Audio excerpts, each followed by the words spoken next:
আসছে।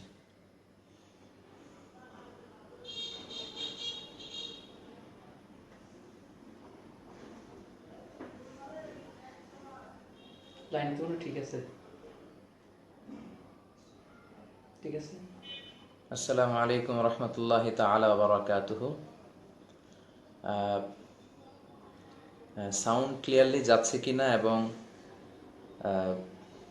ক্লিয়ারলি দেখা যাচ্ছে কিনা আমাদেরকে, এটা যদি একজন আমাদেরকে জানান যারা জয়েন করেছেন, তারপরে আমরা শুরু করবো ইনশাআল্লাহ।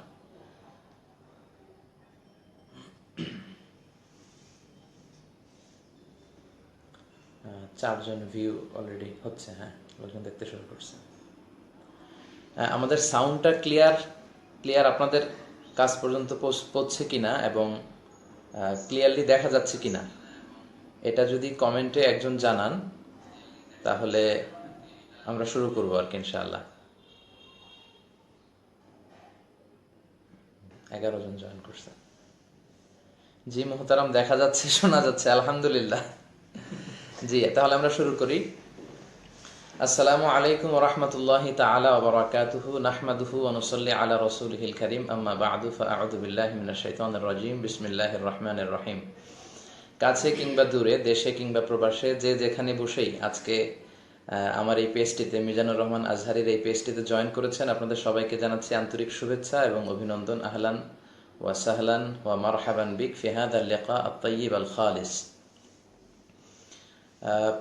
লাইভের পুরো সময়টা জুড়ে আমি আপনাদের সাথে রয়েছি, মিজানুর রহমান আজহারী, আর আমার পাশে আছেন গোলাম পারওয়ার সাঈদী আরাফাত। আসসালামু আলাইকুম রাহমাতুল্লাহ। জি, অনেকেই লিখতে শুরু করেছেন। সাইফুদ্দিন সাগর ভাই লিখেছেন আসসালামু আলাইকুম রহমতুল্লাহ। ওয়ালাইকুম আসসালাম রহমতুল্লাহ। লিজা লিখেছে হ্যাঁ, সবকিছু ঠিক আছে, everything is okay. Mohsin Chowdhury লিখেছেন জি হুজুর, সাউন্ড শোনা যাচ্ছে। মানিকপুরবাসীরাও লিখতে শুরু করেছেন। একজন SMS করেছেন জি, আমরা মানিকপুরবাসী আপনার লাইভের অপেক্ষায়। এমডি হাবিবুর রহমান খুব সম্ভবত ইন্ডিয়া থেকে লিখেছেন আলহামদুলিল্লাহ ভাইয়া, দেখা যাচ্ছে। জাজাকাল্লাহ লিখেছেন সৈয়দ শরীফ। মোহতারাম, আপনাকে আল্লাহর জন্য অনেক ভালোবাসি। মোহাম্মদ মাহিনুদ্দিন ভাই লিখেছেন 33 জন 35 জন জয়েন করেছে আলহামদুলিল্লাহ। রনি সালাম দিয়েছে আসসালামু আলাইকুম। ওয়ালাইকুম আসসালাম রহমতুল্লাহ। আলহামদুলিল্লাহ। চৌদ্দগ্রামের রিয়াদ সাইফুল জয়েন করছে। আলহামদুলিল্লাহ। আসলে দীর্ঘদিন থেকেই আর কি যারা আমার আলোচনা পছন্দ করেন, ইউটিউবে বা বিভিন্ন তাফসীর প্রোগ্রামে যেহেতু আমি জয়েন করি, অনেকে আমাকে রিকোয়েস্ট করেছিলেন যে লাইভে আসার জন্য এবং লাইভে এসে একটু কুশল বিনিময়, একটু আলাপচারিতা বা বিভিন্ন বিষয় নিয়ে একটু শেয়ার করার জন্য। তো সেই সুবাদেই আসা আর কি। হ্যাঁ, মালয়েশিয়া থেকে জয়েন করেছে অনেকে, পরশুরাম ফেনী থেকে জয়েন করেছে। মালয়েশিয়া কবে যাবেন ভাই, আপনার আজান এবং একামত অনেক সুন্দর। আচ্ছা, শুক্রিয়া, বারাকাল্লাহু ফিক। We love you only for Allah. আমিও আপনাদেরকে আল্লাহর জন্যই ভালোবাসি আলহামদুলিল্লাহ। নাজিমুদ্দিন সিদ্দিকী, আমি আব্বাসী হুজুরের খাদেম বলছি। তো দীর্ঘদিন অনেকের রিকোয়েস্টে মূলত আজকে বসা। যদি আজকের এই লাইভটা আমাদের ফ্রুটফুল হয় তাহলে আমি নেক্সট উইকে মালয়েশিয়া চলে যাব। তখন সবার সাথে ডিসাইড করে হয়তো প্রতি মাসের প্রথম সপ্তাহে অথবা শেষ সপ্তাহে আমরা দার্সে হাদিস টাইপের অথবা দার্সে কোরআন টাইপের 15 মিনিটের বা আধা ঘন্টার লাইভ করতে পারি, যেটা খুবই কনস্ট্রাকটিভ হবে এবং আপনাদের জীবন ঘনিষ্ঠ, জীবন জিজ্ঞাসামূলক কোনো প্রশ্ন যদি থাকে সেটা হয়তো কোরআন সুন্নাহর আলোকে আমি আপনাদের সাথে শেয়ার করলাম। আপনারা সবাই সেটা সেটা মানে হয়তো উপকৃত হবেন। সেটা আপনি শেয়ার করে দিলে আবার আপনার অন্যান্য বন্ধুরা পেয়ে যাবে। অনেকে এখানে আমাকে সিরাতুন নবীর মাহফিল, বিভিন্ন মাহফিলের জন্য ডেট চাচ্ছেন এখানে। আসলে সম্মানিত ভাইয়েরা, আপনারা জানেন যে আমি দেশে না থাকার কারণে দুবাই আরব আমিরাত থেকে শরীক হয়েছেন আমাদের এনামুল হক ভাই। আহলান ওয়া সাহলান। আপনারা জানেন যে আমি দেশের বাইরে থাকার কারণে আমার personal secretary professor Mosharraf Hossain, উনি আমার প্রোগ্রামগুলো রাখে। তো আপনারা মেহরবানি করে প্রোগ্রামের ব্যাপারে যদি যোগাযোগ করতে হয় ওনার সাথে যোগাযোগ করবেন। ওনার ফোন নাম্বার হচ্ছে 01912 40 92 81। নীলফামারী থেকে এক ভাই জয়েন করেছে। আমার মাহফিলগুলো রেগুলার শুনে একজন বলছেন। আচ্ছা, আপনাদের সবাইকে শুকরিয়া। আমিও অন্তরের অন্তঃস্থল থেকে আপনাদের সবাইকে ভালোবাসি। I am also from Malaysia, Hossain Ahmed লিখেছেন, আলহামদুলিল্লাহ।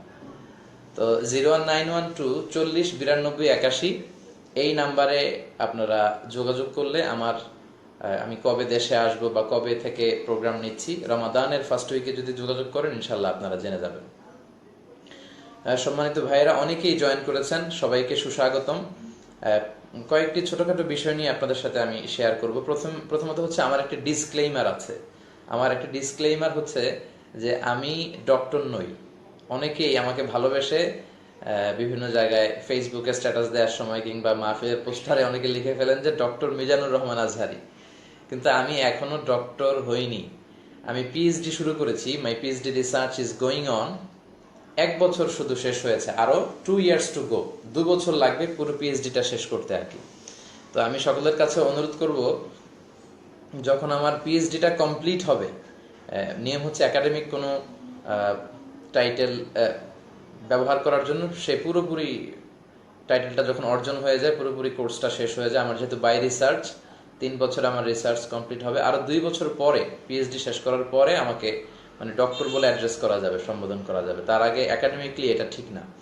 তো যারা বিগত সময় পোস্টারে লিখেছেন বা বিভিন্ন সময় বলেছেন, যত মাহফিলেই যে আমি পোস্টারে ডক্টর লেখাটি দেখতে পাই, আমি কিন্তু এটার বিরোধিতা করি আর কি, এবং লোকজনদেরকে বলি যে আসলে এত টাইটেলের কোনো দরকার হয় না, শুধু আমার নামটা লিখলেই যথেষ্ট, মিজানুর রহমান আজহারি, দ্যাটস ইনাফ। তারপরেও অনেকে লিখে ফেলেন, এজন্য অনুরোধ থাকবে যে এটা আর কেউ লিখবেন না। ডক্টরের শেষ হওয়ার পরে আপনারা ডক্টর লিখবেন। আমি কিন্তু সবসময় এগুলোর বিরোধিতা করি। অনেকে না বুঝেও আমাকে ব্লেম করেছে যে আপনি ডক্টর না, তারপরে ডক্টর কেন ইউজ করেন। আসলে এটা আমি কখনো বলিনি, এবং আমার personal secretary professor Mosharraf Hossain উনিও কখনো বলেননি যে ডক্টর লেখার জন্য, সবসময় অনুৎসাহিত করেছেন আর কি। সাত্তার খান কমপ্লেক্স থেকে আমাদের মহিউদ্দিন হোসেন ভাই, খুব বড় একজন আলেম, আলোচনা করে থাকেন, লিখেছেন এ.কে.এম. আবু বকর ভুইয়া আমার খুব একজন বড় ভক্ত, আমিও তার ভক্ত। আবু বকর সালাম দিয়েছে, আসসালামু আলাইকুম ওয়া রাহমাতুল্লাহি ওয়া আলাইকুম আসসালাম। এনামউদ্দিন লিখেছে আমি আপনার ওয়াজের দারুণ ভক্ত। আসলে অনেকেই এখানে হয়তো সালাম দিবেন, প্রত্যেককে ইন্ডিভিজুয়ালি সালামের উত্তর দেওয়াটা হয়তো আমার জন্য কষ্ট করে, জন্য সকলের প্রতি রইল আমার সালাম। আসসালামু আলাইকুম ওয়া রাহমাতুল্লাহি তাআলা ওয়া বারাকাতুহু। তাবিজের ব্যাপারে কিছু বলুন। আচ্ছা, আমি নোট করে রাখি, পরে হয়তো আমি একটু একটু করে শেয়ার করব।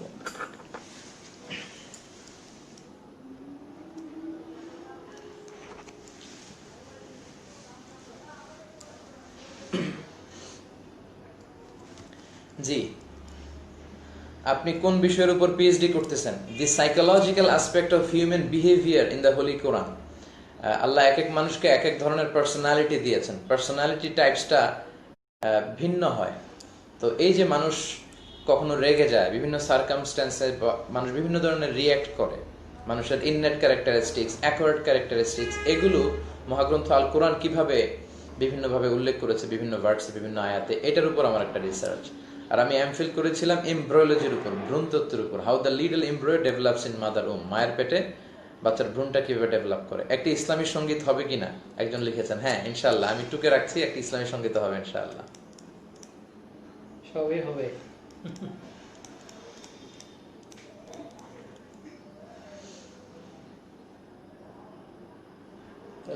ভাই জ্যামে আটকে আছি, শুনতে পাচ্ছি না। আসলে জ্যাম আমাদের নিত্যদিনের সঙ্গী।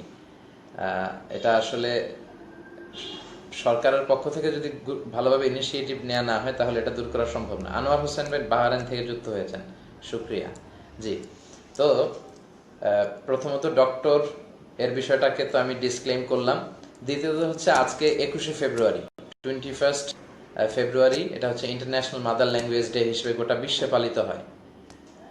তো একজন ভাই লিখেছেন লাইভে কখন আসবেন, আমাকে মেসেজ করেছেন। ভাই আমি already I am in live, I am on air. আপনারা চাইলেই মিজানুর রহমান আজহারি আমার এই পেজটিতে জয়েন করেই লাইভে আমার সাথে সরাসরি যুক্ত হতে পারবেন ইনশাআল্লাহ। তো আজকে 21শে ফেব্রুয়ারি, আজকের এই দিনে সালাম, বরকত, রফিক, জাব্বার সহ এদেশের দেশপ্রেমিক কিছু ভাইয়েরা তাদের বুকের তাজা রক্ত ঢেলে দেওয়ার কারণেই মূলত আজকে আমরা বাংলা ভাষায় কথা বলতে পারছি। কিন্তু সবচেয়ে দুঃখের বিষয় হচ্ছে আমাদের ভাষা দিবসটাকে আমরা পালন করি ইংরেজিতে, মানে 21শে ফেব্রুয়ারি হিসেবে। আসলে সেই দিনটা কিন্তু ছিল 8ই ফাল্গুন। সবচেয়ে ভালো হতো যে ফাল্গুনের 8 তারিখে যদি আমরা এই দিনটাকে সেলিব্রেট করতে পারতাম এবং ভাষা শহীদদের জন্য দোয়া করতে পারতাম 8ই ফাল্গুনে, তাহলে ভাষার যে মূল মর্যাদা সেটা রক্ষিত হতো আর কি। এখন যেহেতু ইন্টারন্যাশনাল প্ল্যাটফর্মে আমাদের ভাষা ছড়িয়ে পড়েছে দেশ থেকে দেশান্তরে গোটা বিশ্বে, তো সেহেতু ইন্টারন্যাশনালি হয়তো 21শে ফেব্রুয়ারি পালন করা যায়, কিন্তু 8ই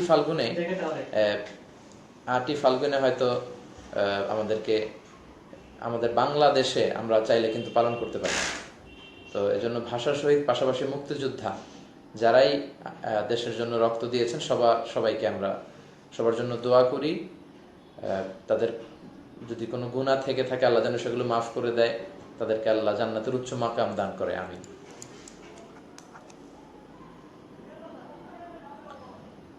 নর্থ বাড্ডা থেকে হামিদুল ইসলাম জুয়েল ভাই, জি মাশাআল্লাহ। আচ্ছা, আর আপনাদেরকে ছোট্ট একটা সাজেশন দিব, সেটা হচ্ছে অ্যান্ড্রয়েডের সেট যারা ইউজ করেন, অ্যান্ড্রয়েড সফটওয়্যার দিয়ে যে সেটগুলো এগুলো যারা ইউজ করেন, সেখানে ব্যবহারের জন্য একটা অ্যাপসের কথা আজকে আপনাদের সাথে এই লাইভ আড্ডাতে শেয়ার করতে চাই। এই অ্যাপসটির নাম হচ্ছে আল হাদিস। আপনি আপনার প্লে স্টোরে যে বাংলায় আল হাদিস এটি লিখে দিলেই আপনি পেয়ে যাবেন। আল হাদিস যদি লিখে দেন তাহলেই আপনি এই অ্যাপসটি পেয়ে যাবেন। এই অ্যাপসটিতে আপনার আল কুতুবুস সিত্তা মানে সিহা সিত্তার সবগুলো হাদিস, তারপর আদাবুল মুফরাদ থেকে শুরু করে তারগিব ও তারহিব থেকে শুরু করে অনেক চমৎকার চমৎকার মানে হাদিসের বঙ্গানুবাদ বাংলায় খুব সুন্দর বাংলায় অনুবাদ করা হয়েছে।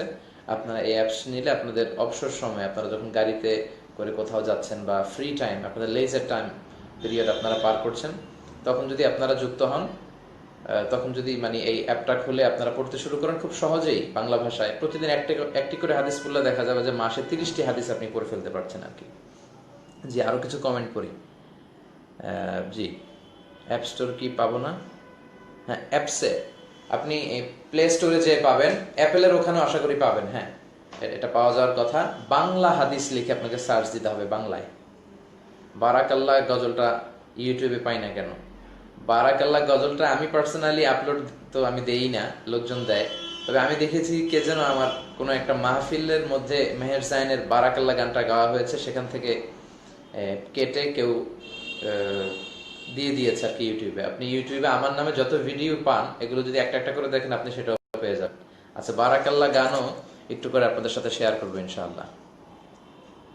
হিন্দু মেয়েকে বিয়ে করা যায় কিনা প্রশ্ন করেছেন। আচ্ছা, না, হিন্দু মেয়েকে বিয়ে করা যায় না। মুসলমান বিয়ে করবে শুধু মুসলমানকে, আর বিয়ে করতে পারবে ইহুদি কিংবা খ্রিস্টান মেয়েকে। কোনো মুসলিম ছেলে ইহুদি মেয়ে বা খ্রিস্টান মেয়েকে বিয়ে করতে পারবে এই শর্তে, যদি বিয়ের পরে আস্তে আস্তে তাকে হয়তো ইসলামের সৌন্দর্যের দিকে আকৃষ্ট করে নিয়ে আসা যাবে। আর শিরকের দিকে যদি ওই মেয়ে ধাবিত না থাকে তাহলে নেওয়া যাবে। কিন্তু এমন যদি হয় যে বিয়ের পরে আপনি খ্রিস্টান হয়ে যাচ্ছেন, আপনি ইহুদি হয়ে যাচ্ছেন, তাহলে বিয়ে করা যাবে না। আর কোনো মুসলিম মেয়েকে ইহুদি খ্রিস্টানের দিকে, ইহুদি খ্রিস্টান কোনো ছেলের কাছে বিয়ে দেওয়া যাবে না। শুধু মুসলিম ছেলে ইহুদি খ্রিস্টান মেয়েকে বিয়ে করতে পারবে, কারণ তারা আহলি কিতাব। মুসলমান ছেলেদের সাথে আহলি কিতাব মেয়েদের বিয়ে জায়েজ। তাছাড়া হিন্দু, বৌদ্ধ এই জাতীয় কোনো ধর্মের নারীদের সাথে কোনো মুসলিম ছেলে বা মেয়ের এটা বিয়ে বৈধ নয়। আশা করি আপনি উত্তর পেয়েছেন। আচ্ছা, ইসলামী সঙ্গীতের ব্যাপারে কিছু রিকোয়েস্ট চলে এসেছে। আমরা ছোট্ট একটা ইসলামী সঙ্গীত দিয়ে শুরু করি। সাইফুল্লাহ মানসুর ভাইয়ের একটি গান আমার কাছে খুব ভালো লাগে আর কি, সেটা আপনাদের সাথে শেয়ার করি। মিনারের সুর কি তুমি শোনো না, সুপথের ডাক কি তুমি বোঝো না। মিনারের সুর কি তুমি শোনো না, সুপথের ডাক কি তুমি বোঝো না। বাগানের ফুল কি তুমি দেখো না, নাজাতের পথ কি তুমি খোঁজো না। মিনারের সুর কি তুমি শোনো না। তুমি কি রাতের আকাশ দেখো নাই, তুমি কি ভোরের প্রকাশ দেখো নাই। তুমি কি রাতের আকাশ দেখো নাই, তুমি কি ভোরের প্রকাশ দেখো নাই। তুমি কি বৃষ্টি নামা দেখো নাই, তুমি কি বৃষ্টি নামা দেখো নাই, তুমি কি সত্য মিথ্যা বোঝো না, মিনারের সুর কি তুমি শোনো না, সুপথের ডাক কি তুমি বোঝো না, বাগানের ফুল কি তুমি দেখো না, নাজাতের পথ কি তুমি খোঁজো না, মিনারের সুর কি তুমি শোনো না।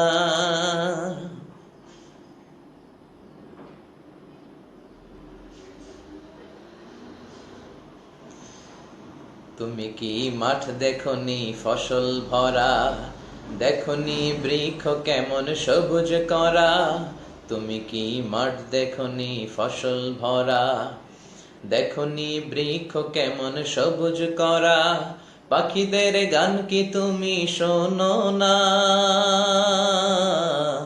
কত কিছু চতুর্দিকে করলো কে যোজনা,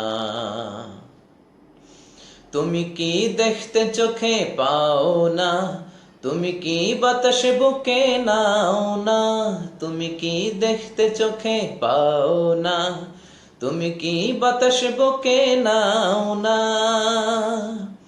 ভালোর বিজয় চাও কি তুমি, ভালোর বিজয় চাও কি তুমি, তবে কেন হকের পথে যোজো না, মিনারের সুর কি তুমি শোনো না, সুপথের ডাক কি তুমি বোঝো না, বাগানের ফুল কি তুমি দেখো না, নাজাতের পথ কি তুমি খোঁজো না, নাজাতের পথ কি তুমি খোঁজো না। ধন্যবাদ সবাইকে। আসলে গানটাতে কনসেন্ট্রেট করা খুব কঠিন ছিল, কারণ গানও গাচ্ছিলাম আর আপনাদের কমেন্টও দেখছিলাম, তো মাঝে মাঝে ব্রেক হয়ে যাচ্ছিল। অনেকে লিখেছেন আমাকে আর আমার মামা শ্বশুর গোলাম পরোয়ার সাইদি আরাফাতকে খুব ভালো লাগছে। আসলে গোলাম পরোয়ার সাইদি আরাফাত আমার মামা শ্বশুর, আর আমার নানির শাশুড়ি গতকাল ওনার অপারেশন হয়েছে। আমি আপনাদের সবার কাছে দোয়া চাই, দোয়া করবেন আল্লাহ যাতে ওনাকে সুস্থ করে দেন। তো মেডিকেল থেকে ফোন এসেছে, এজন্য উনি লাইভটাকে স্কিপ করে মেডিকেলে চলে গিয়েছে। আমরা ওনার সুস্বাস্থ্য কামনা করি, আল্লাহ যাতে ওনাকে তাড়াতাড়ি শিফায়ে কামিলা আজলা নসিব করে। অনেকে লিখেছেন ভাই বরিশালে আসবেন কবে? দিনাজপুর থেকে বলছি। হিজড়া মেয়েকে বিয়ে করা যায় কিনা? খুবই কন্ট্রাডিক্টরি কোশ্চেন। বিয়ে হয় আসলে ছেলের সাথে মেয়ের, মেয়ের সাথে ছেলের, মেয়ে মেয়ে বিয়ে জায়েজ নাই, এটাকে লেসবিয়ান বলে, গে ম্যারেজ আর কি। ছেলে ছেলে বিয়ে জায়েজ নাই, যেটাকে গে বলে, হ্যাঁ, হোমোসেক্সুয়ালিটি। লুত আলাইহিস সালামের কওমের মধ্যে এই সমকামিতা, মানে ছেলের প্রতি ছেলে সেক্সুয়ালি অ্যাট্রাক্টেড হতো, এটা এখন আমেরিকাতে বিভিন্ন স্টেটে ওরা গে ম্যারেজকে, লেসবিয়ান ম্যারেজকে লিগালাইজ করেছে। কিন্তু যারা ইসলামকে আমরা চর্চা করি, মুসলিম, তাদের জন্য এটা সম্পূর্ণরূপে হারাম, এটা বড় ধরনের কবিরা গুনাহ। তবে হিজরা যদি কেউ থেকে থাকে সে চিকিৎসা নেবে। এখন অনেকের এরকম থাকে যে হরমোনের প্রবলেম হওয়ার কারণে সে ছেলে হয়েও ছেলেদের প্রতি আকৃষ্ট, এটা চিকিৎসা নেওয়ার মাধ্যমে সে যদি সুস্থ হয় তখন একটা মেয়েকে সে বিয়ে করতে পারবে। ইসলামে ছেলে মেয়ে ডিফারেন্ট সেক্সের বিয়ে হয়, সেম সেক্স সেম জেন্ডারের মধ্যে বিয়ে জায়েজ নেই। ইকবাল ভাই লিখেছেন চিটাগাং আসবেন কখন, কুমিল্লা আসবেন কবে? আচ্ছা, তাবিজের ব্যাপারে প্রশ্ন করেছেন একজন। তাবিজ খুব ইন কেস অফ ইমার্জেন্সিতে ঝুলানো যায়, কিন্তু রাতে স্বপ্ন দেখেছেন, স্বপ্নের ব্যাপারে জিজ্ঞেস করেছেন। আচ্ছা, তাবিজ আপনাকে এক পর্যায়ে শিরকের দিকে নিয়ে যেতে পারে আর কি। তো রাসূল সাল্লাল্লাহু আলাইহি ওয়াসাল্লাম এজন্য তাবিজ না ঝুলিয়ে রুকিয়া করতেন, ঝাড়ফুঁক। জিন, বদ জিন যদি আসর করে তাহলে আপনি সূরা ফালাক, সূরা নাস এই দুটা পরে ফু দিবেন, রুকিয়া করবেন, আপনার ঝাড়ফুঁক আপনিই করবেন, এটাই বেশি বরকতময়। এবং আয়াতুল কুরসি পড়ে ফু দিবেন। আর যদি কেউ অসুস্থ থাকে, দুরারোগ্য ব্যাধিতে, অনেকে ক্যান্সার আক্রান্ত, চিকিৎসার পাশাপাশি আপনি সূরা ফাতিহা করে রুকিয়া করবেন। মদ বিক্রি, আচ্ছা, তো ফাতিহার সাথে ফাতিহা পড়ে আপনি রুকিয়া করবেন, কারণ সূরা ফাতিহাকে বিষ্ণু সাল্লাল্লাহু আলাইহি ওয়াসাল্লাম বলেছেন সূরাতুশ শিফা।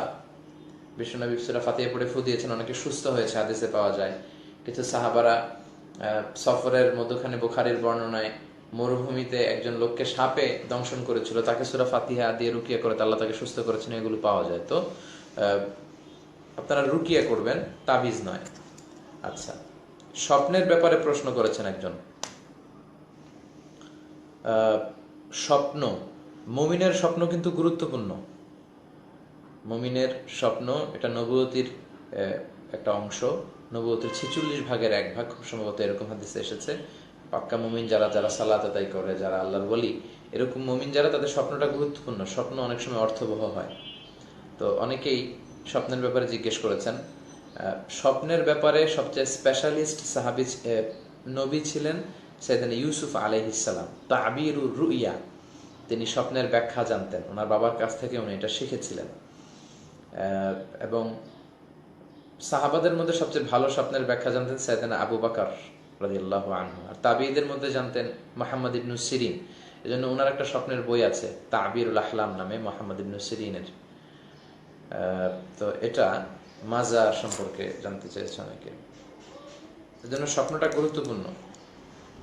স্বপ্ন দেখলেই সবার সাথে শেয়ার করবেন না। অনেকে যেটা করে, স্বপ্ন একটা দেখলে বন্ধুদের সাথে শেয়ার করে, ওয়াইফের সাথে, ভাইদের সাথে। না, এটা আপনি শেয়ার করবেন না।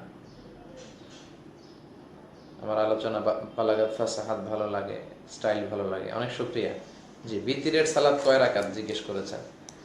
বিতির, জি বলছিলাম স্বপ্নের ব্যাপারে রাসূল ইসলাম বলেছেন লা তাকুসুর রুইয়া ইল্লা আলা আলিমিন আও নাসিহ। তোমার কোন শুভাকাঙ্ক্ষী বা বড় আলেম ছাড়া অন্য কারো কাছে স্বপ্নের কথা বলো না। ফা ইন্না রুইয়া তাকাউ আলা মা তুআব্বার, কারণ স্বপ্নের ব্যাখ্যা তো তেমনই হয়ে থাকে যেমন এটার ব্যাখ্যা করা হয়। তো স্বপ্নের ব্যাপারে বলতে গেলে অনেক সময় লেগে যাবে। ইমাম মালিক রাহিমাহুল্লাহ যখন বেঁচে ছিলেন, ওনার সময়কালে এক লোক স্বপ্ন দেখে, এটা মুহাম্মদ ইবনে সিরিনের সময় খুব সম্ভব, এক লোক স্বপ্ন দেখেছে তার ছেলের পেট উঁচু হয়ে গিয়েছে। তিনি যে এক মূর্খের কাছে বললেন, মূর্খ বলল তোমার ছেলে তো মারা যাবে। ঠিকই কয়েকদিন পরে তার ছেলে মারা গিয়েছে। আর আরেক ব্যক্তিও একই স্বপ্ন দেখেছেন যে তার ছেলের পেট এত উঁচু হয়ে গিয়েছে।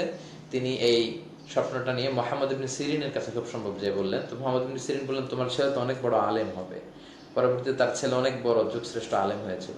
এজন্য ফাইন্না রুইয়া তাকাউ আলা মা তুআব্বার, স্বপ্নের ব্যাখ্যা তেমনই হয়ে থাকে যেমন এটার তাবির করা হয়। এজন্য যে কারো কাছে বলবেন না। আপনাদের এলাকায় সবচেয়ে বয়োজ্যেষ্ঠ বা সবচেয়ে বড় প্রবীণ আলেম, যিনি খুব আমল করেন, খুব ভালো কোরআন হাদিস জানেন, তার কাছে যে এক্সপ্রেস করতে পারেন যদি আপনি চান। ইসলামিক সং, জি বারাকাল্লাহর ব্যাপারে একজন রিকোয়েস্ট করেছে, একটু করে আপনাদের সাথে শেয়ার করবো ইনশাআল্লাহ, আমি টুকে রেখেছি। তো এজন্য স্বপ্নটা যেমন ব্যাখ্যা করা হয় তেমনই হয়। এজন্য স্বপ্নের কথা সবার সাথে শেয়ার করবেন না। রাসূল সাল্লাল্লাহু আলাইহি ওয়াসাল্লাম বিভিন্ন সময় স্বপ্ন দেখতেন, হাদিসে পাওয়া যায়। কিছু আলামত আছে। কেউ যদি স্বপ্নে দেখছেন যে আপনি গরুর দুধ খাচ্ছেন, তো তার মানে আপনার জ্ঞান বাড়বে, এটা একটা সাইন। তারপর আপনার জামা যদি ছোট হয়ে যায়, তার মানে আপনার তাকওয়া পরহেজগারি কমে যাচ্ছে। রাসূল সাল্লাল্লাহু আলাইহি ওয়াসাল্লাম বুখারীর বর্ণনায় রাসূল সাল্লাল্লাহু আলাইহি ওয়াসাল্লাম বললেন যে অনেক কথা চলে আসছে, এগুলো আসলে মিস হয়ে যাচ্ছে। যাদের কমেন্টস গুলো পড়া হয়নি তারা যদি আরেকবার একটু টেক্সট করেন তাহলে হয়তো আমি পড়ে আপনাদের সাথে শেয়ার করবো ইনশাআল্লাহ। মাযহাব নিয়ে প্রশ্ন করেছে। আচ্ছা, রাসূল সাল্লাল্লাহু আলাইহি ওয়াসাল্লাম একবার স্বপ্ন দেখলেন যে সব সাহাবাদের জুব্বা, কারোটা নাভি পর্যন্ত, কারোটা হাঁটু, কারোটা টাকনু, কিন্তু বললেন যে ওমরে ফারুকের জুব্বা আমি দেখলাম এত বড়, ওমরে ফারুক তার জুব্বা টেনে টেনে নিয়ে যাচ্ছেন। তো সাহাবারা বললেন ফামাদা আওয়ালতা বিহি ইয়া রাসূলুল্লাহ, আপনি কি তাওয়িল করলেন? রাসূল বললেন আওয়ালতু বিহি আত-তাকওয়া, আমি এটার দ্বারা তাকওয়ার তাওয়িল করলাম। তার মানে ওমর রাদিয়াল্লাহু তাআলা তাকওয়া বেশি ছিল, জুব্বা বড়। তো জামা বড়, এটা তাকওয়ার বহিঃপ্রকাশ। জামা ছোট হওয়া, এটা তাকওয়া যে কমে যাচ্ছে সেটার বহিঃপ্রকাশ। দুঃখজনক ভাবে আমরা দেখি যে আমাদের মা বোনদের যাদের জন্য হিজাবকে আল্লাহ ফারজ করেছেন, তাদের কাপড় ছোট ছোট হতে হতে এখন লেহেঙ্গা, পাখি ড্রেস, শর্ট হতে শুরু করেছে। মানে ইসলামটা শেষ করে দেওয়া হচ্ছে আর কি। তো জন্য জামা বড় হওয়া এটা তাকওয়ার পরিচয়। আবার আরেক স্বপ্নের কথা আল্লাহ রাসূল সাহাবাদের সাথে শেয়ার করলেন যে রাসূল আঙ্গুল দিয়ে দুধ খাচ্ছিলেন বা মধু খাচ্ছিলেন। তো পরে খেতে খেতে কিছু রয়ে গেল, মধু বা দুধ, সেটা তিনি ওমরে ফারুককে খেতে দিলেন, অন্যদেরকে না দিয়ে ওমরে ফারুককে দিলেন। সবাই বললেন এটা দিয়ে আপনি কি বুঝাতে চাইলেন? রাসূল বললেন আওয়ালতু বিহি আল ইলম, এটা দ্বারা আমি নলেজ কে বুঝালাম। শহীদ মিনারে ফুল, আচ্ছা শহীদ মিনারে ফুল। তো এই জন্য কেউ দুধ খাচ্ছেন, মধু খাচ্ছেন, এটা আপনার জ্ঞান বাড়বে ইনশাআল্লাহ, এটার একটা প্রমাণ। তো এইভাবে মুহাম্মদ ইবনে সিরিনের স্বপ্ন ব্যাখ্যা যদি আপনারা পড়েন তাবিরুল আহলাম, তাহলে এই ব্যাপারে জানতে পারবেন।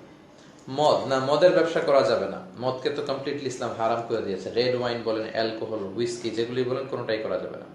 ভিতরের সালাতের ব্যাপারে প্রশ্ন এসেছে, হ্যাঁ আমি শেয়ার করবো ইনশাআল্লাহ। নামাজ শুরু হওয়ার পরে রুকু পেলে কি করবেন? আচ্ছা, রুকু, জি। মাজার, রাসূল সাল্লাল্লাহু বলেছেন, আমি তোমাদেরকে কবর জিয়ারত করতে নিষেধ করেছিলাম একটা সময়, নাহাইতুকুম আন জিয়ারাতিল কুবুর আল আনা ফাজুরুহা ফাইন্নাহা তুযাক্কিরুল আখিরা। কিন্তু এখন সমস্যা নেই, এখন তোমরা কবর জিয়ারত করো, কেননা এটা আখিরাতকে স্মরণ করিয়ে দেয়। তো আপনি আপনার বাবার কবর, মায়ের কবর, আত্মীয়দের কবর জিয়ারত করবেন, যে তাদের জন্য দোয়া করবেন, বা আপনাদের পাশ দিয়ে যাচ্ছেন কারো কবর বা কোনো আল্লাহ প্রিয় অলির কবর, হ্যাঁ, তার পাশ দিয়ে যাচ্ছেন, আপনি সালাম দিবেন, দোয়া করবেন, এতে কোনো সমস্যা নেই, কিন্তু তার কাছে কিছু চাওয়া যাবে না। আল মাইয়িতু ফিল কবর কাল গারিকু ফিল বাহর। সাঁতার না জানা ব্যক্তি সাগরে পড়লে যেমনি অসহায়, কবরে চলে গেলে মানুষ তেমনি অসহায়। তার জন্য যদি আমরা দোয়া করি তাহলে সে পাবে। সে আসলে আপনাকে কিছু দেওয়ার মতো ক্ষমতা রাখে না, দেওয়ার মতো ক্ষমতা তার থাকে না। দেওয়ার ক্ষমতা শুধু আল্লাহ তাআলার। কবরে যে কিছু চাওয়া যায় না, বরং তাদের জন্য হাদিয়া পাঠাতে পারেন, তাদের জন্য দোয়া করে। মাযহাব ইসলামের একটা সৌন্দর্য। আসলে এই কন্ট্রাডিক্টরি বিষয়গুলো নিয়ে অনেক বেশি কথা হয় সোশ্যাল মিডিয়াতে। কেউ খুব বাড়াবাড়ি করে, কেউ খুব ছাড়াছাড়ি করে। আসলে ব্যালেন্স হতে হবে, আল ওয়াসাতিয়াতু ওয়াল ইআতিদাল।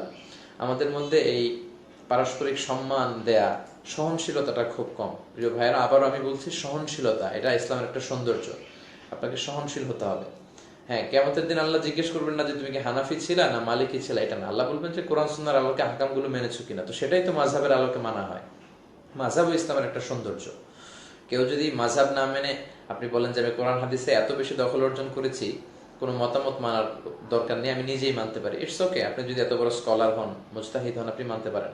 কিন্তু সাধারণ মানুষের জন্য তিনি যেভাবে শিখে এসেছেন, আলেমদের কাছ থেকে শুনেছেন, সে এত রিসার্চ করবে কোত্থেকে? তার তো একটাই জায়গা, ইমাম সাহেব, তার তো একটাই জায়গা যার কাছ থেকে তিনি ইসলাম শিখেছেন। তো তিনি মাযহাব মানবেন, তিনি ওইভাবে আমল করবেন, এতে কোনো সমস্যা নেই। মাযহাব হচ্ছে ইসলামের সৌন্দর্য।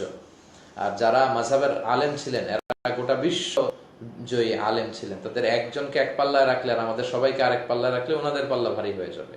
ইমাম আবু হানিফা কত বড় আলেম ছিলেন, ইমাম শাফিঈ, হ্যাঁ, ইমাম আহমদ ইবনে হাম্বল, ইমাম মালিক, অনেক বড় আলেম ছিলেন। তো এই জন্য কোরআন হাদিস হচ্ছে, এটা হচ্ছে লাইক ডায়মন্ড, এটা হচ্ছে like, better to say gold, স্বর্ণ, খাঁটি সোনা। খাঁটি সোনা দিয়ে কিন্তু গলায় পড়া যায় না। কোরআন হাদিস হচ্ছে খাঁটি সোনা, আর এই মাযহাবের এই ওনাদের উক্তিগুলো, কথাগুলো হচ্ছে খাদ। তো খাঁটি সোনা দিয়ে অলংকার করা যায় না, অলংকার বানাতে হলে খাদ যুক্ত করতে হয়। তো কোরআন হাদিস খাঁটি সোনা, এটা ডিরেক্টলি অনেক সময় মানা যায় না।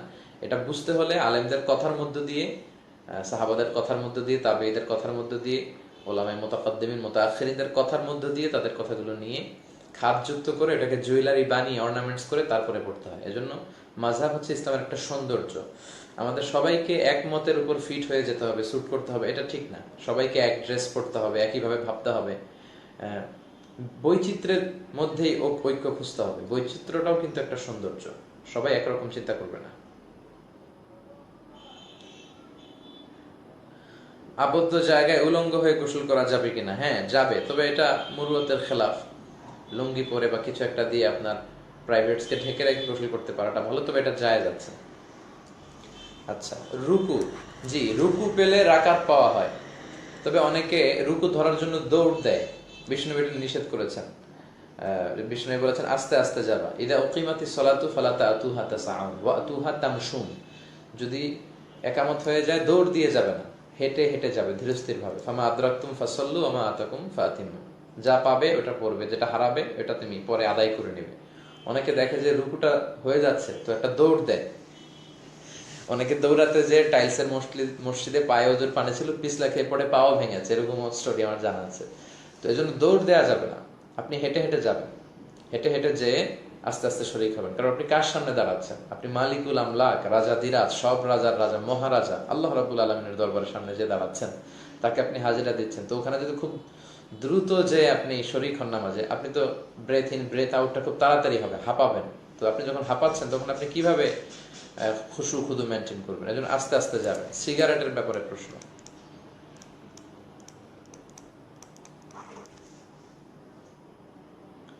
আপনি মাঝে মাঝে ইংরেজি বলেন কেন? আছে ইংলিশ। জি, এমডি আলী হুসাইন বসুন্ধরাতে এই ভাই জব করে, আমাকে অনেক চমৎকার চমৎকার গিফট করেছিল একটা মাহফিলে। আলী হোসেনকে আমি খুবই পছন্দ করি, 5 ওয়াক্ত নামাজ পড়ে, আলেম ওলামাদেরকে পছন্দ করে, আল্লাহ তাকে কবুল করুক। জি বলছিলাম হচ্ছে, জি রুকু ধরার জন্য আস্তে আস্তে যাবেন, তাড়াহুড়ো করে সালাতে যাওয়া ঠিক না। There is no rushing in সালা, নো হ্যাস্টিনেস ইন সালা। সালাতে কোনো তাড়াহুড়ো নাই। আহলে সুন্নাত আহলে হাদিস, আচ্ছা একদিনেই সবাই সব জেনে নিতে চায় আর কি। মাশাআল্লাহ, অনেক আগ্রহ ভাইদের। আহলে সুন্নাহ আহলে হাদিস,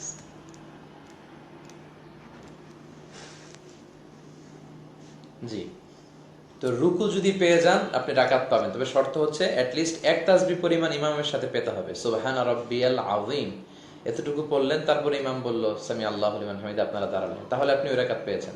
কিন্তু ইমাম যখন উঠতে শুরু করেছে তখন আপনি যে রুকু ধরলেন এটাতে আপনি রাকাত পাবেন না। সিগারেট, না সিগারেট খাওয়া যাবে কিনা, অনেকে মাকরু বলে, হারাম বলে, আসলে এটা হারাম। আমার শাশুড়ি, আমরা সবাই আপনার অজের ভক্ত। জি, অনেক শুকরিয়া, মাশাআল্লাহ। লাইভে আসার জন্য ধন্যবাদ, যারা জয়েন করেছেন আপনাদের সবাইকে ধন্যবাদ। আচ্ছা, অনেকে অসুস্থ আছে, আমি সবার সুস্থতার জন্য দোয়া করি। আল্লাহুম্মা রাব্বান নাস আযহিবিল বাস ইশফি আনতাশ শাফি লা শিফা ইল্লা শিফাউক শিফাউন লা ইগাদিরু সাকমা। একজন ভাই প্রশ্ন করেছেন তারান্নুম মানে কি? তারান্নুম শব্দের অর্থ কি? তারান্নুম শব্দের অর্থ মৌমাছির গুনগুন শব্দ। হ্যাঁ, হাদিসে যদিও দাবিয়া সাউতিন নাহল আছে, কিন্তু তারান্নুম মৌমাছি বা এই জাতীয় যে গুনগুন গুনগুন একটা মিউজিক করে, শব্দ করে, এটাকে আরবিতে বলে তারান্নুম। মেয়েদের নাম হিসেবে এটা রাখা, এটা খুব সুন্দর একটা নাম, চাইলে মেয়েদের নাম রাখতে পারেন তারান্নুম। আচ্ছা, তো সিগারেট খাওয়া যাবে না অনেকগুলো কারণে। লা তুলকু বিআইদিকুম ইলা তাহলুকা, নিজে নিজেকে ধ্বংসের হাতে ছেড়ে দিও না। আপনি চাইলে আপনাকে ধ্বংস করতে পারবেন না। আপনার প্রাণ এটা আপনার, বাট এটা আল্লাহর দেয়া আপনার প্রাণ, আপনার কাছে আমানত। তো এটাকে আপনি নষ্ট করতে পারবেন না। যদি এটা করা যেত তাহলে সুইসাইড করলে কোনো গুনাহ হতো না। আমার জান আমি শেষ করেছি, আমি তো অন্য কাউকে মারলাম না, তারপরেও গুনাহ হচ্ছে কেন? তো মান কাতালা নাফসাহু বিশাইইন উযযিবা বিহি ইয়াউমাল কিয়ামা, নিজেকে নিজে যেইভাবে শেষ করবে সে ওইভাবেই কিয়ামতের দিন শাস্তি পাবে। যে বিষ খেয়ে সুইসাইড করলো তার শাস্তি হবে শুধু বিষ খাওয়া। যে যে মেয়ে ওড়নায় গলা পেঁচিয়ে ফাঁস দিয়ে মরলো তার ফাঁসি খাওয়াটাই হবে শাস্তি। যে স্ট্যাবিং করলো, নিজেকে নিজে ছুরিকাঘাত করে মারলো, সে ওইভাবেই শাস্তিপ্রাপ্ত হবে। তো এই জন্য সিগারেট খেলে আপনি গ্রাজুয়ালি নিজেকে শেষ করে দিচ্ছেন। নিকোটিন থাকে, চিকিৎসা বিজ্ঞানীরা বলে it will damage your lung, এটা আপনার ফুসফুসকে শেষ করে দিবে। আপনার স্ত্রী, আপনার ছেলে মেয়ে ক্ষতিগ্রস্ত হবে, পরিবেশের ক্ষতি হবে, অর্থের অপচয় তো কবিরা গুনাহ। ওয়ালা তুবাযযিরু তাবযীরা ইন্নাল মুবাযযিরিনা কানু ইখওয়ানা শায়াতিন ওয়া কানা শায়তানু লিরাব্বিহি কাফুরা। তো এজন্য অপচয় করা হয়। অপচয় হলো পরিবেশের ক্ষতি হলো, কাছের লোকদের ক্ষতি হলো, তারপর নিজেকে নিজে শেষ করে দেয়া হচ্ছে, যেটার অধিকার আমরা রাখি না। তো এটা কবিরা গুনাহ, এটা করা যাবে না। সিগারেটের প্রসঙ্গ গেল। অনেকে বলে আসলে আমি এত ইংরেজি বলি কেন? আমি আসলে তো পুরো মাহফিল জুড়ে ইংরেজিতে লেকচার কন্ডাক্ট করি না। আমি হয়তো কোরআনের একটা আয়াত বললাম, পাশাপাশি ইংরেজিতে ভার্সটা বলি, তারপর আবার বাংলায় ব্যাখ্যা করে দিই। যা ইংরেজিতে বলি তা আবার বাংলায় ব্যাখ্যা করি। তো আপনার কাছে হয়তো উইয়ার্ড লাগছে যে আমি ইংরেজি বলি কেন, কিন্তু হাজারো দর্শক, হাজারো যুবক ছেলেপেলেরা আমার আলোচনা শুনে শুধু এই জাতীয় কন্টেম্পোরারি বিষয়গুলো, আমি ইস্যুগুলো নিয়ে আসি। হয়তো আমার আলোচনা থেকে এমন এমন বিষয় তারা পায়, মানে এটা আমি অহংকার করে বলছি না, অনেক ভাই আমার সাথে শেয়ার করে যে আমরা একটা নিউ ডাইমেনশনে আলোচনা আপনার কাছে পাই বিধায় আমরা আসি। তো এই জন্য আমার শ্রোতা শুধু আমজনতাই না, শুধু আলেমরা না, উচ্চশিক্ষিত লোকেরাও আমার অনেক শ্রোতা আছে, বা আমাদের অনেক বক্তাদের উচ্চশিক্ষিত শ্রোতারাও আছে। তো তাদের খোরাক দেওয়ার জন্য ইংরেজিতে বা সায়েন্স রিলেটেড বিষয়গুলো বা কন্টেম্পোরারি যেগুলো চলছে, what's going on around us, এই বিষয়গুলো আমরা শেয়ার করি। তো এটা ইসলামের কল্যাণেই, এটা আমি খুব ভালো ইংরেজি পারি এটা দেখানোর জন্য না। বলে আয়াত বিল্লাহ, অহংকার থেকে আল্লাহ আমাদেরকে মুক্ত রাখুক। যার অন্তরে সরিষার দানা পরিমাণ অহংকার থাকবে তার জন্য জান্নাতে ঢোকা কষ্টকর হয়ে যাবে। আল্লাহ অহংকার থেকে আমাদেরকে বাঁচায়। জি, বিতিরের সালাতের ব্যাপারে প্রশ্ন করেছেন। বিতিরের সালাতের ব্যাপারে সবচেয়ে বেশি বিশুদ্ধ সনদে যে হাদিসগুলো পাওয়া যায় সেগুলো হচ্ছে প্রথমে 2 রাকাত পড়ে সালাম ফিরিয়ে পরে 1 রাকাত পড়বেন। তো তাহলে আপনার সব বিতির হয়ে গেল। রাসূল সাল্লাল্লাহু আলাইহি ওয়াসাল্লাম রাতে 8 রাকাত পরে পরে আবার 2 রাকাত পরে 1 রাকাত পড়তেন। অর্থাৎ মূলত আল্লাহ নিজে বেজর, ইন্নাল্লাহা বিত্রুন ইউহিব্বুল বিত্রা, আল্লাহ নিজে বেজর, বেজরকে আল্লাহ পছন্দ করেন। তো দিনে যা পড়লেন নামাজ 2 2 4 4 করে, মাগরিবের 3 পড়ার কারণে সব বেজর হয়ে যায়। আবার রাতে যা যা পড়লেন শেষে 1 রাকাত পড়লে বেজর হয়ে যায়।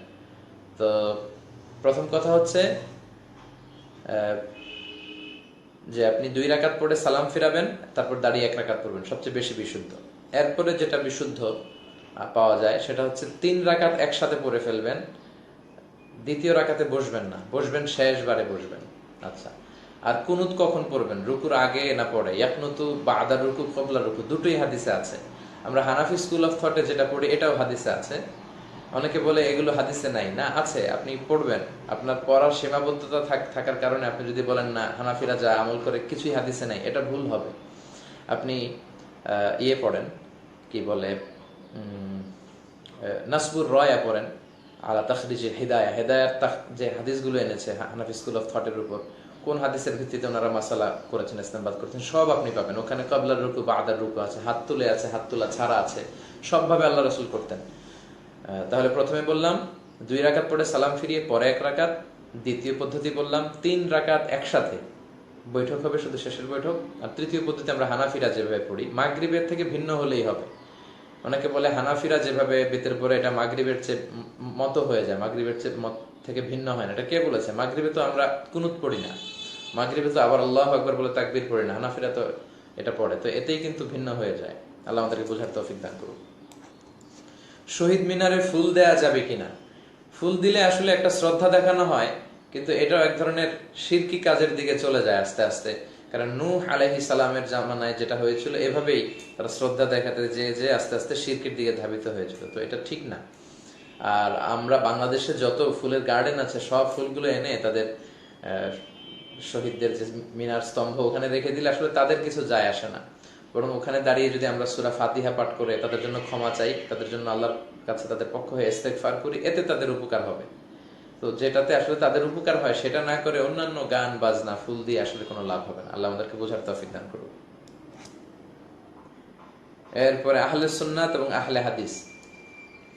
আসলে আহলুস সুন্নাহ এই টার্মিনোলজিটা খুব কম্প্রিহেন্সিভ। আহলুল হাদিস, আহলে হাদিস ভাইয়েরাও সুন্দর নামকরণ করেছে, তারা তাদের মতো খেদমা করে যাচ্ছে, আই ডু অ্যাপ্রিসিয়েট দ্যাট।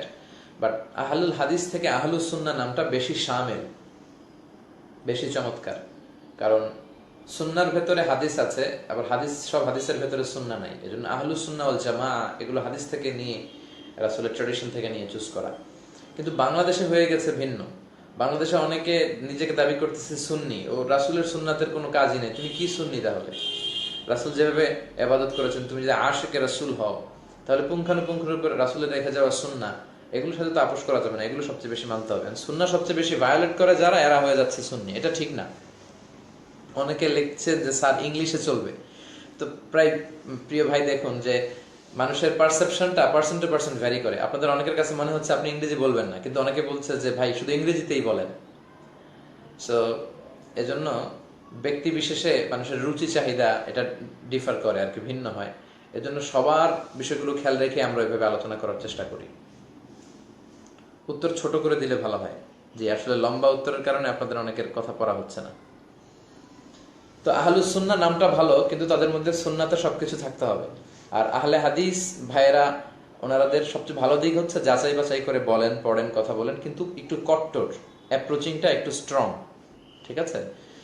এটা আবার ঠিক না। Simplicity is the beauty of Islam. ইসলামের একটা সৌন্দর্য হচ্ছে আর তাইসির, সবকিছু সহজ হবে। কোনো মুফতি যদি লিগাল অপিনিয়ন দেয়, ফতোয়া দেয়, আর সেটা যদি আমাদের স্যুট না করে, মানতে কষ্ট হয়, বোঝা যাবে যে something is missing in this fatwa, in this legal opinion, and scholar should revise the issue. কিছু হয়তো মিসিং হয়ে যাচ্ছে, আবার রিভাইজ করা উচিত। এজন্য সহজ হতে হবে। আহলে হাদিস ভাইদেরকে সুস্বাগতম জানাই যে কোরআন হাদিস অনুযায়ী কথা বলে, কিন্তু মাযহাবকে গালি দেওয়া, হানাফিদের সাথে ঝগড়া লাগা, এগুলো না করে একটু দরদের জায়গা থেকে বিনয়ের সাথে আপনাদের পদ্ধতি মানহাজ আপনারা তুলে ধরুন। আপনারা সবাই আমরা ভাই ভাই, আমরা আমাদের পারস্পরিক সম্পর্ক কেন নষ্ট করব? আমরা যারা মাযহাব মানি তারাও আপনাদের ভাই, আপনারা যারা আহলে হাদিস বলে পরিচয় দিচ্ছেন তারা আপনারাও আমাদের ভাই, আমরা সবাই ভাই ভাই। আল মুসলিম ইখওয়া, আমরা সবাই মুসলিম, আখুল মুসলিম। তো আমাদের ভ্রাতৃত্বের সম্পর্ক আমরা নষ্ট করব না। তো কারো ভিন্ন মানহাজ থাকতে পারে, সেটা আপনারা বিনয়ের সাথে আপনারা অন্যদের সাথে পেশ করবেন আপনাদের মেথোডোলজি, কিন্তু কঠোর হওয়া যাবে না। আহলে হাদিসের ভাইরা কিছু কিছু বিষয় দেখা যায় যে খুব বেশি কঠোরতা অবলম্বন করে, এটাও ঠিক না। ফ্লেক্সিবল হওয়া উচিত। যারাই খেদমত করছেন, যে সেক্টরেই করছেন, আল্লাহ সবার খেদমতকে কবুল করুন। জি, এরপরে বারাকাল্লাহ গানটার অনুরোধ করা হয়েছে। জি, আমি এবার একটু বারাকাল্লাহ গানটা আপনাদের সাথে শেয়ার করি। We are here on this special day, our heart full of pleasure, a day that brings the two of you close together. We gathered here to celebrate moment of life's treasure. We ask Allah to make your love last forever. Let's raise our hands and make dua like the Prophet taught us, and with one voice let's all say Barakallahu lakuma wa baraka alaykuma wa jama'a bainakuma fi khair. Barakallahu lakuma wa baraka alaykuma وجمع بينكما في خير. بارك الله لكما وبارك عليكما وجمع بينكما في خير. بارك الله. জি, আপনাদের বারাকাল্লাহ song আপনাদের অনুরোধে আপনাদের সাথে share করলাম। Android মোবাইলে কোরআনের apps রাখা যাবে কি? জি, অ্যান্ড্রয়েড মোবাইলে কোরআনের অ্যাপস রাখা যাবে, কিন্তু যেটার মধ্যে কোরআনের নাস মানে মুসহাফ সিস্টেমে, ওইটা ওপেন রেখে আপনি টয়লেটে ঢুকতে পারবেন না, কারণ তখন সেটা ওপেন। কিন্তু ওই প্রোগ্রামটা ক্লোজ করে ঢোকা যাবে, কারণ আপনারা জানেন যে বাইনারি ডিজিট 0 আর 1, এটা দিয়েই মূলত এই সবগুলো সফটওয়্যারের যে বিষয়গুলো আমরা আমাদের স্ক্রিনে দেখি। তো যখন আপনি কোরআনটাকে অফ করে ফেললেন, এটা 0 1 হয়ে গেল, এটা আর কোরআন থাকে না, এটা বাইনারি ডিজিটে চলে যায়। তো আপনি টয়লেট থেকে বের হয়ে আবার অ্যাপসটা খুলে পড়তে পারবেন, কিন্তু টয়লেটে যখন ঢুকবেন তখন সেটাকে ক্লোজ করে দিতে হবে। আশা করি উত্তর পেয়েছেন। জি,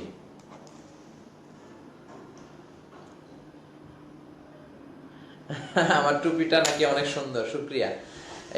এগুলো মালয়েশিয়া এবং ইন্দোনেশিয়াতে খুব পড়ে, তারা এরকম লাল বা কালো কালারের টুপিটা খুব বেশি পড়ে। তো আমরাও এই টুপিগুলো রাখি, লম্বা গোল, এগুলো নিয়ে আসলে কোনো সমস্যা নেই। আপনি টুপি পরলেই সুন্নাহ হয়ে যাবে, আপনার সুবিধা মতো আপনি পড়বেন।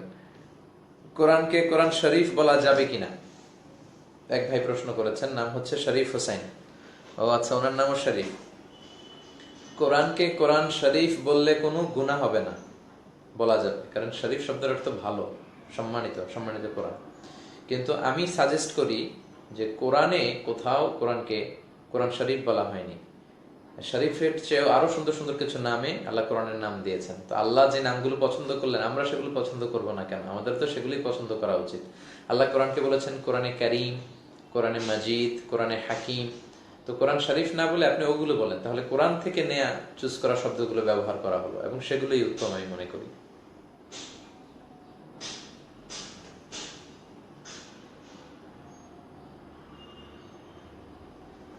আপনি কোন দেশে? আমি এখন বাংলাদেশে ভাই। আমি এক সপ্তাহ পরে মালয়েশিয়া চলে যাবো ইনশাআল্লাহ।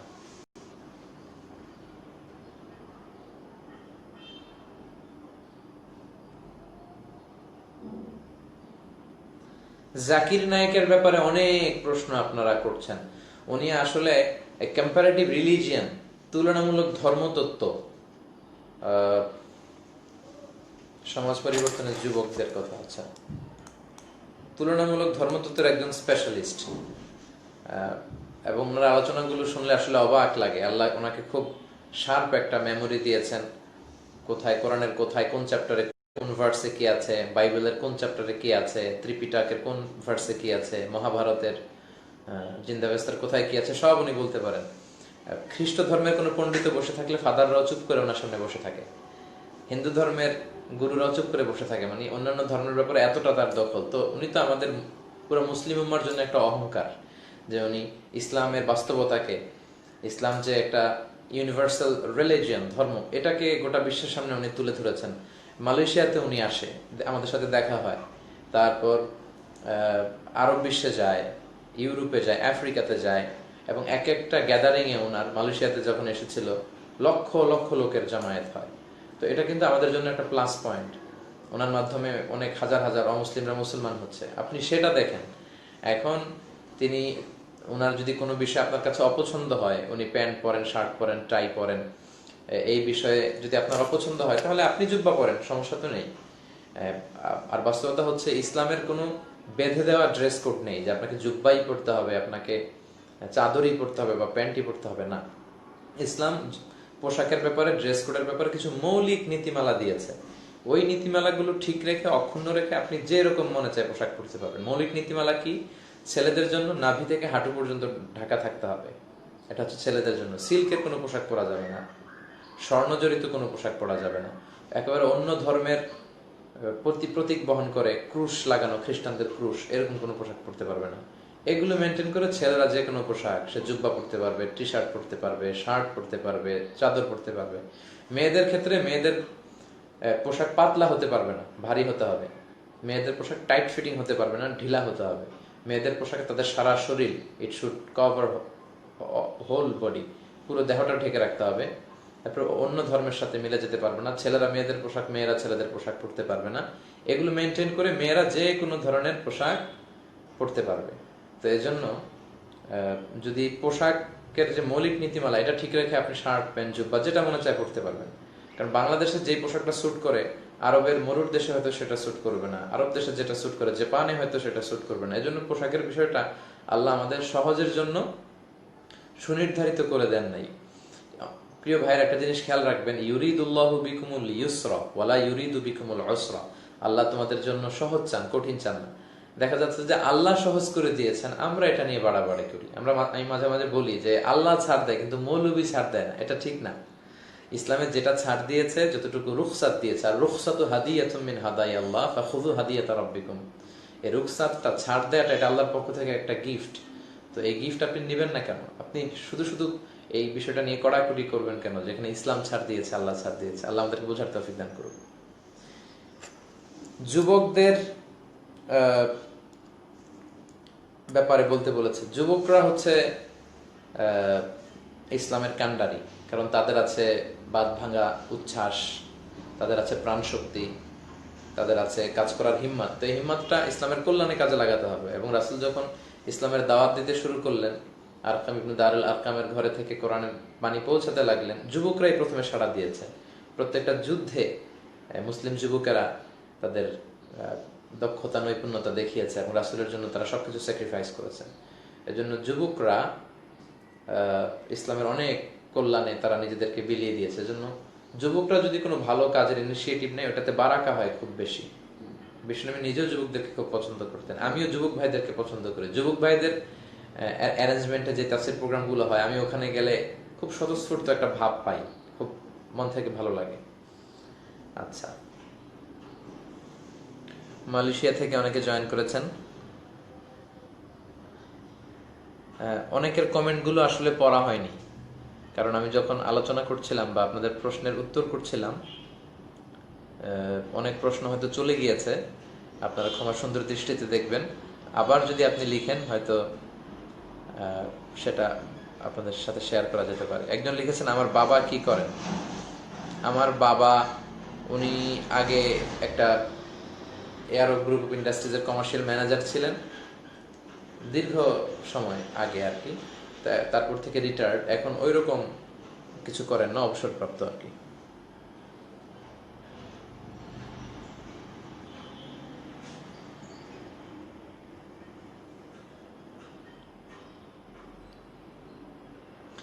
ঘোড়ার গাড়ি বা হেলিকপ্টারে করে বিয়ে করা যায় কিনা?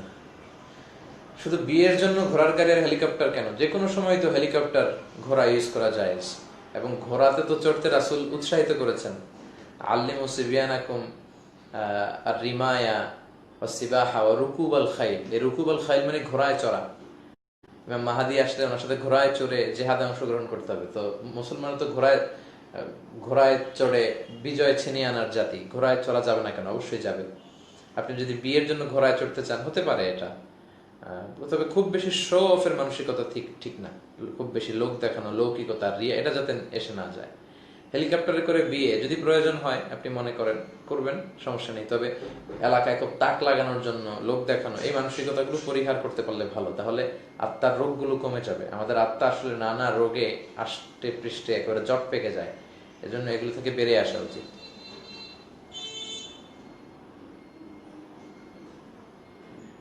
মাযহাব কি? উত্তর দেয়া হয়েছে। বিয়ে করার সময় নিজের আর্থিক সামর্থ্য আছে সে অনুযায়ী বিয়ের অনুষ্ঠান, যে যেরকম সামর্থ্য আছে ওই রকম আপনাকে মাহার দিতে হবে, খুব বেশিও না খুব কম না, আপনার সামর্থ্য অনুযায়ী। আপনি কোথায় পড়ালেখা করেছেন বলবেন কি? আমি পড়াশোনা করেছি বাংলাদেশে দারুন নাজাত সিদ্দিকিয়া কামিল মাদ্রাসাতে। এই মাদ্রাসার প্রিন্সিপাল আখমা আবু বকর সিদ্দিক আমার মাথার তাজ, আমার আইকন। হুজুরকে আমি সবসময় শ্রদ্ধা করি, হুজুর আমাকে নিজের ছেলের মতো শ্রদ্ধা করেন। প্রতি বছর আমি দেশে আসলে একবার আমি হুজুরদের সাথে দেখা করি। তো হুজুর বিভিন্ন নসিহতপূর্ণ কথা বলতেন, এবং এই পর্যন্ত আসার বড় যারা আমাকে পেছন থেকে উৎসাহ জুগিয়েছেন তার মধ্যে হুজুরও একজন। তো দারুন নাজাতে আমি 7 বছর পড়াশোনা করেছি, সেখানে কাশিয়ানের হুজুর, হেড মুহাদ্দিস আব্দুল লতিফ শেখ, পাবনার হুজুর, হাজীগঞ্জের হুজুর, কাঠালিয়ার হুজুর, ওনাদের কাছ থেকে অনেক কিছু শিখেছি। ওনাদের কাছে আমি ঋণী, সবসময় হুজুরদের জন্য দোয়া করি। এবং কেউ যখন এসে বলে যে হুজুর আপনার কোথায় পড়েছেন বা আমার ছেলেকে কোথায় দিব, আমি এক বাক্যে বলি দারুন নাজাতে দেন, ওখানে এলেম এবং আমলের সমন্বয় আছে। দারুন নাজাত আমার হৃদয়ে, আমার প্রাণে সবসময় জায়গা করে রাখবে, এবং দারুন নাজাত শিক্ষকদের জন্য, ছাত্রদের জন্য সবসময় আমি দোয়া করি।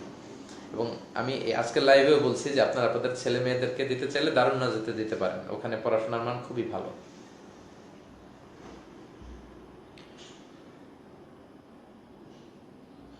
কোরআন অজু ছাড়া হাত দিয়ে ধরা যাবে কিনা? কোরআনের উপরে ধরা যাবে, কিন্তু কোরআনের আয়াতগুলোর মধ্যে যাতে আঙ্গুল না লাগে এভাবে ধরতে হবে। কিশোরগঞ্জ থেকে এক ভাই জয়েন করেছেন, অনেক শুকরিয়া। ইটালির রোম থেকে একজন জয়েন করেছে। যারা মুসলিম উম্মার সমালোচনা নিয়ে ব্যস্ত তাদের ব্যাপারে কিছু বলেন। আসলে 3টা জিনিস, একটা হচ্ছে সমালোচনা, তারপর হচ্ছে আলোচনা, তারপর হচ্ছে আত্মসমালোচনা। প্রিয় ভাইরা, আমি আবারও বলছি, একটা হচ্ছে সমালোচনা, তারপর হচ্ছে আলোচনা, তারপর হচ্ছে আত্মসমালোচনা। সবচেয়ে খারাপ হচ্ছে সমালোচনা, তারপর যেটা মোটামুটি ভালো সেটা হচ্ছে আলোচনা, সবচেয়ে ভালো হচ্ছে আত্মসমালোচনা। নিজে নিজের দোষ যে বের করে শুধরে নিতে পারে সেই সবচেয়ে বুদ্ধিমান। আমরা অন্যের দোষ খোঁজাখুঁজিতে খুব ব্যস্ত। আপনি যদি অন্যের গোমর ফাঁস করে দেন তাহলে কিয়ামতের দিন আল্লাহ আপনার গোমর ফাঁস করে দেবে। আর অন্যের কোনো ভুল দেখেও যদি তাকে আপনি ক্ষমা করে দেন, সেটা মানুষের কাছে প্রকাশ না করেন, আপনারও যদি কোনো ভুল ত্রুটি, অন্যায়, গোপন বিষয় থেকে থাকে, আল্লাহ সেটা গোপন রেখে দিবেন। এজন্য আমরা আমাদের দেশে যেটা হয়, কাদা ছোড়াছুরিটা খুব বেশি। এই দল ওই দলকে পছন্দ করে না, এরা ওদের গালাগালি করে, এরা ওদেরকে কাফের ফতোয়া দেয়। এবং আমাদের মুসলিম উম্মার আজকের এই করুণ পরিণতির জন্য এটাই সবচেয়ে দায়ী। ইহুদি, খ্রিস্টান, বিধর্মী নাস্তিকরা আমাদের না যতটা ক্ষতি করেছে, আমাদের নিজেদের এই কাদা ছোড়াছুরিটাই আজকে আমাদেরকে এই পর্যায়ে নিয়ে এসেছে। অনেক তো হলো কাদা ছোড়াছুরি, সুন্নি, শিয়া, তারপর ওয়াহাবি, হ্যাঁ, এই জাতীয় কথাবার্তা, জামাতি, তাবলিগি, দেওবন্দি, এগুলো আর কত? স্বাধীনতার পর থেকে আমরা আমাদের ছোট বয়স থেকে আজ পর্যন্ত এগুলো দেখে আসছি। আমরা কি এক প্ল্যাটফর্মে বসতে পারবো না? এক টেবিলে বসে কি কথা বলতে পারবো না? আমরা কি এখনো কি আমাদের হুঁশ ফিরে আসবে না যে আমাদের মুসলমানদের বাংলাদেশে এক হওয়া উচিত? তাই আমার এই ছোট্ট লাইভে আপনাদের সবার কাছে আমি উদাত্ত আহ্বান জানাই, আসুন আমাদের ছোট্ট ছোট্ট পার্থক্যগুলো আমরা ঘুচিয়ে ফেলি, একে অপরকে ভ্রাতৃত্বের বন্ধনে কাছে টেনে নেই। আমাদের মধ্যে যে যে বিষয়ে মিল আছে সেগুলোকে সামনে রেখে আমরা একত্রিত হই, আমাদের অমিলগুলোকে পিছে রেখে আমরা যেন একসাথে মিলে কাজ করতে পারি। আল্লাহ আমাদের তৌফিক দান করুন। দারুন নাজাত কোথায় বলবেন কি? দারুন নাজাত হচ্ছে ডেমরা থানায়, শুক্রুশি কবরস্থানের পাশে, গলাকাটা ব্রিজ দিয়ে আপনি পাশে চলে যাবেন, চিটাং রোড থেকে ডান দিকে ঢাকামুখী যখন আপনি যাবেন তখন চিটাং রোড থেকে ডান দিকে শুক্রুশি কবরস্থানের পাশে, রানীমহল বা সারুলিয়া বাজার থেকে খুব কাছে দারুন নাজাত। এটা ঢাকায় ডেমরা থানায়, এবং টপ 10-এ এটা এখন অবস্থান নিয়েছে। বাংলাদেশের শ্রেষ্ঠ যে 10টা প্রতিষ্ঠান এর মধ্যে প্রায় ফার্স্ট সেকেন্ড হয়। আমরাও যখন দাখিলে 14টা A+ পেয়েছিলাম, আমরাও তখন র্যাঙ্কিং এ এসেছি। এভাবে সেই ধারাবাহিকতা। আগে যখন আমরা ভর্তি হয়েছিলাম দারুন নাজাতে তখন তো অত বড় একাডেমিক ভবন বা ছাত্রাবাস ছিল না, কিন্তু এখন তো বিশাল পরিসরে আপনারা অবশ্যই দারুনাতে যাবেন। দারুনাতে ছাত্রদের সুন্দর লেবাস, পোশাক, তাদের আমল আখলাক, কার্যক্রম দেখলে আপনাদের মন ভরে যাবে। আমি সাজেস্ট করবো আপনারা সেখানে যাবেন এবং ছেলে মেয়েদেরকে দারুনাতে ভর্তি করাবেন।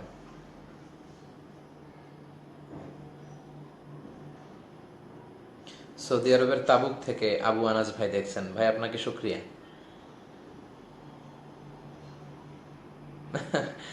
অনেকে বলছেন আপনার যেমন গলা তেমন চেহারা, মাশাআল্লাহ, আল্লাহু আকবার, আল্লাহ শুকরিয়া, আল্লাহুম্মা হাসসানতা খালকি ফাহসিন খুলুকি। ওমান থেকে ওমর ফারুক ভাই বলছেন, এখন আপনি কি করেন? আমি আসলে এখনো পড়াশোনা করি, পিএইচডি করি মালয়েশিয়াতে। আর উইন্টার সিজনে দেশে তাফসির প্রোগ্রামে কিছু জয়েন করার জন্য আসি। এবছর প্রোগ্রাম অলমোস্ট শেষ করেছি। কাল থেকে এক সপ্তাহ সফরে কক্সবাজার দুটা, তারপরে যশোর, তারপর খুলনা এবং সাতক্ষীরাতে প্রোগ্রাম করে আমি আবার চলে যাব মালয়েশিয়াতে। তো একজন ভাই লিখেছেন যে তাহাজ্জুদ জামাতে পড়া না, শুধু রমাজানে জামাতে পড়া, বাকি সময় একা একা পড়া ভালো। নফল নামাজগুলো একা একা পড়া উত্তম। একজন লিখেছে প্রতি মাসে যেন একবার করে আমি লাইভে আসি। প্রিয় ভাইরা, আপনারা যদি মনে করেন যে আসলেই এই লাইফটা আপনাদের উপকার হচ্ছে এবং আসলেই আমার কথা থেকে আপনারা কিছু নিতে পারছেন বা শিখতে পারছেন আপনাদের আখিরাতটা সুন্দর করার জন্য, আপনাদের আমলের নিয়তে যে আপনারা জীবন ঘনিষ্ঠ বিষয়গুলো জানতে পারছেন, যদি আপনারা মনে করেন এই লাইভে বা এই লাইভের কমেন্টসে আপনারা জানাবেন বিস্তারিত, তাহলে যদি সুযোগ হয় মাসের প্রতি প্রথম শুক্রবারে বা পরের শুক্রবারে, মাসের প্রথম শুক্রবার বা শেষ শুক্রবার বা প্রথম জুমাবার শেষ জুমাবার, যে কোনো একটা সুইটেবল কনভিনিয়েন্ট টাইমে আপনাদের এবং আমি লাইভে আসার চেষ্টা করব। আমি ওয়াদা দিতে পারছি না, কারণ নানা কাজে নানা দায়িত্ব নিয়ে ব্যস্ত থাকা লাগে।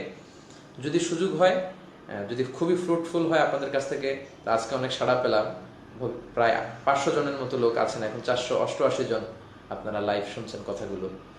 অনেক ছোটখাটো তাফসির মাহফিল 500 লোকও হয় না অনেক সময়। তো আপনারা 500 জন লোক বসে কথা শুনছেন, এটা খুব চমৎকার একটা আশার বিষয় যে মানুষ কোরআন সুন্নাহর সহি কথাগুলো শুনবার জন্য অধীর আগ্রহে অন্যান্য কাজ বাদ দিয়ে তারা বসে থাকে।